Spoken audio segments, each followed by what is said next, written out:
Alright guys, welcome back to Tony the Technician's channel once again. We're moving on. Today, just going to do a few small things, not too much. We're going to be installing the new thermostat and thermostat housing. I also went and picked up a new ground cable. This is my old block ground cable. This attaches from the block to the frame of the body. Went and picked up a new one because this one's covered in grease and oil and all that. I also went and picked up a new PCV valve. This one's still good, but I'm replacing everything, so I might as well replace it. I picked it up.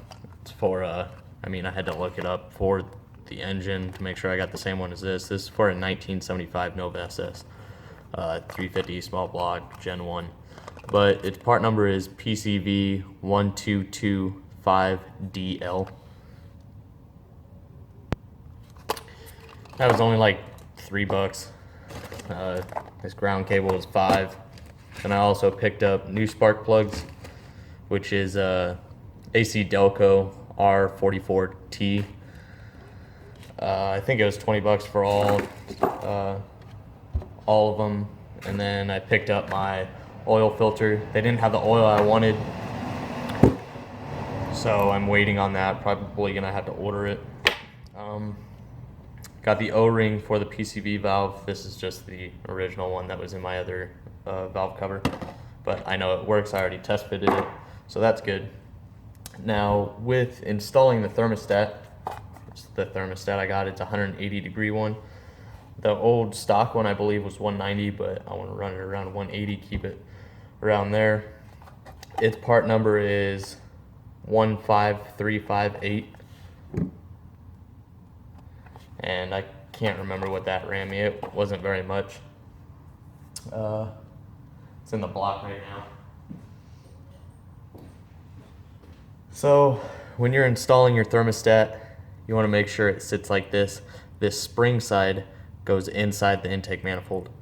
This nipple on top faces up, and that's it. Now I also got a new thermostat housing. This is my old one. It's still a nice thermostat housing, but the O-ring's pretty chewed up on it, and so is the body of it, basically where it rests. So I went ahead and got a new one. It's also the O-ring style. If you're going to use the O-ring, you got to make sure it stays in there. Now there's actually a few different ways you can install it. Even with this O-ring, you can install it just the O-ring, no sealant or whatever. Some people have leaks that way. Well, you could have leaks either way, whether you use gasket, O-ring, gasket.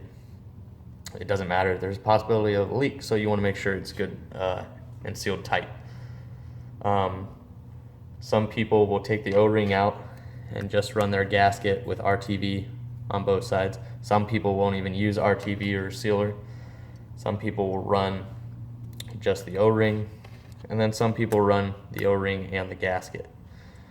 So the way I'm going to do it, I'm going to do O-ring and gasket, and I'm going to apply sealer to the housing and the gasket. And then once we get that on, the thermostat housing also came with new bolts, so make sure those fit. They should. And then it will be torqued down to 30 foot-pounds. So I have it set at 20 foot-pounds right now. I'll torque it down and then hit it at the 30. But that's it for now. I'm going to go ahead and prep everything, make sure the intake manifold's clean, get my O-ring and gasket set, and then we'll get it installed. Okay guys, so you want to make sure this area is clean, free of debris and grease, and then install your thermostat. It just sits that direction, fits perfectly in there, and that's it. Next, we're going to lay RTV on here, and then we're going to apply the gasket. Okay, so we have the thermostat in and a nice thin coat of sealer spread across the body of the intake manifold where your thermostat housing sits. Now we're going to go ahead and install the actual gasket. Okay, now that we got the gasket laid on, pressed in place exactly where we want it, we're gonna go ahead and we're gonna lay another thin coat of RTV onto the gasket. Okay, so we got another thin coat of RTV on the gasket. So, just like it says here, install the thermostat in the intake manifold with the temperature bulb pointing down, just like I showed you. Apply a thin film of silicone sealant or gasket adhesive to the manifold surface, I showed you that. Set the gasket in place, then apply another thin coat to the gasket, I showed you that. Install the thermostat housing and bolts, refer to your disassembly, blah, blah, blah, and torque to 30 foot-pounds. So basically what we're gonna do now is we're just gonna get ready to install this and bolt it down to 30 foot-pounds. Okay, so I got the bolts started. You can apply a small amount of RTV or T-paste or any kind of sealant to the tip of the bolts if you want, just to make sure there's no seepage through the bolts. But once you've done that, just take your torque wrench. I have mine set to 20 foot-pounds right now. I'm gonna go ahead and torque them down and we'll get it set.